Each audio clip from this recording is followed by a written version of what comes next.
At the first, I want to ask you our traditional question. Okay. Of course, no one forced you to accept Islam. Of course. We want you to tell us about the conversations you made with yourself, in your inner mirror, until you declared the Shahada. There is no God but Allah, and Muhammad is a messenger from Allah. We want you to tell us about your autobiography from the beginning. We are listening. Well, this question is like you hit me with the sledgehammer right from the beginning, huh? Well, from the beginning, the best place to start, I guess, which most people find interesting, is a dream that actually I had as a very small child. A dream. When I was maybe 4 or 5 years old, I had a dream that there was a person, and I felt like he was a very holy person, sitting on a camel in the desert.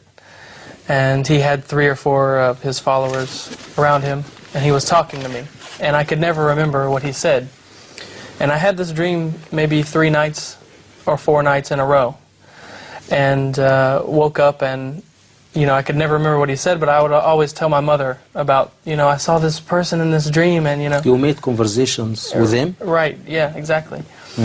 And so I guess you could say, since I was very young, what we would say my spiritual eye was open. So I was always somebody who was very interested in religion from a very young age. And of course, I was raised in a Christian society, so I read the Bible, I believed in it, and found a lot of comfort, really, actually, reading it.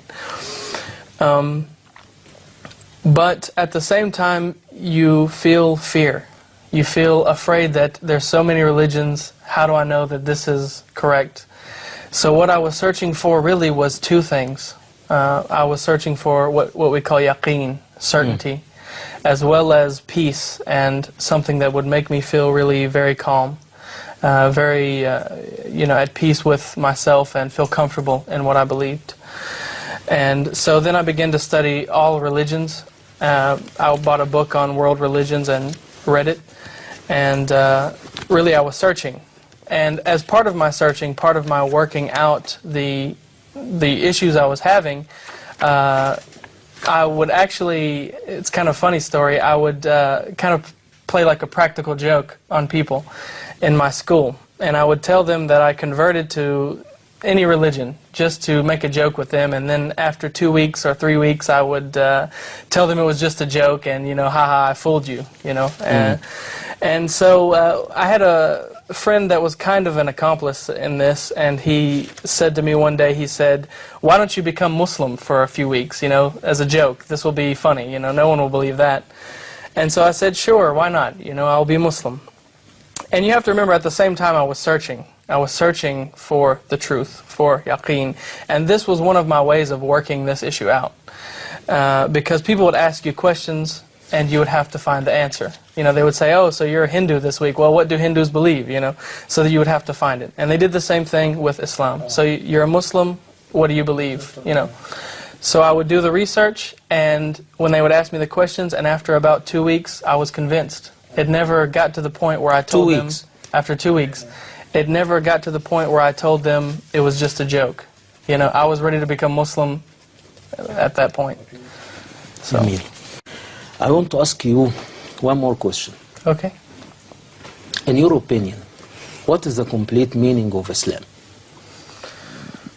Well, it's not just one thing, really. It's not one answer that I can give. It's something that it starts with a simple belief that you find is very encompassing, actually. It means a lot of things.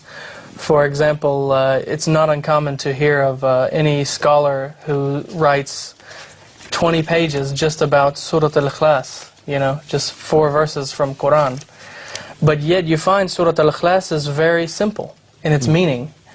But it's something that is simple, but it covers so many things. So Islam is something that it's very basic. It's applicable to anyone. Anyone can understand it. But it's also something that is very deep, something that's very heavy. and that can affect people on several different levels, whether we're speaking about mentally, psychologically, logically, rationally, or spiritually, in matters of the heart, and so on. So it's a very big religion, like an ocean. What's your impressions when you are listening to Quran recited by others? The Quran is something that I play it in my house constantly, because it's something that it's like a natural sedative. It makes you feel so calm, and it makes me feel very secure, and it has a purifying effect on the soul, which you can recognize immediately. It's something that no Muslim actually has an excuse to have a bad day or to have any bad feeling inside himself, because the Quran, you can listen to Quran or recite Quran and have that calming effect on your soul. Take that time out to remember Allah subhanahu wa ta'ala, and this is something that is very special. It's a very special thing about our religion. Alhamdulillah. I want to ask you one more question. How could Quran help you seeking the right path? Through its simplicity is one way. Through the how simple the message actually is. The message of Tawheed is enough for anyone to grasp. But on the same time, at the same time, if someone is seeking something very profound, you have it through the study of the names of Allah, His attributes and His power, and all of these things, through the character of the Prophet ﷺ. So all of these things are there for anybody who seeks it. So it's an encompassing religion that's for everybody. You want to reply?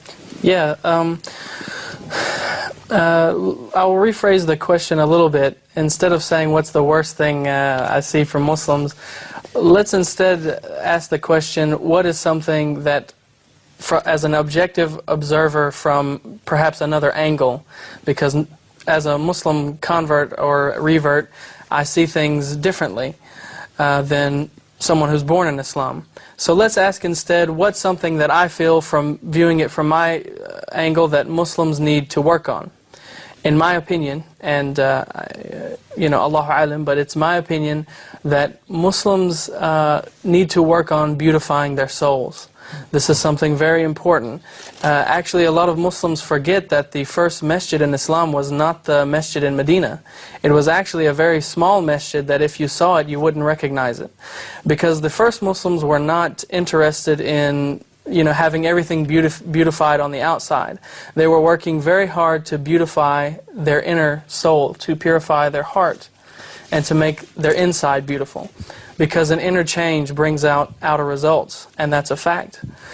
So this is the answer to the question from my angle, that we need to examine ourselves, and instead of asking Allah subhanahu wa ta'ala when His justice or mercy will come, we have no right really to ask Allah subhanahu wa ta'ala where is He, but He has every right to ask us where are we, where are you at?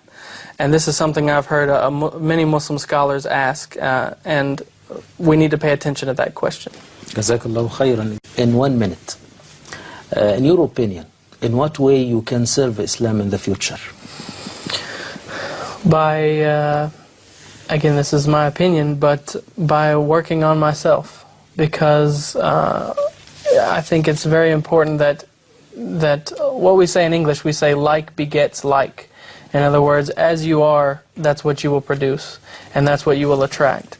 And so I think if we can work as Muslims, and me especially, can work on the nafs, work on the ego, and work on getting rid of anger and envy and all of these things, relying on other than Allah subhanahu wa ta'ala.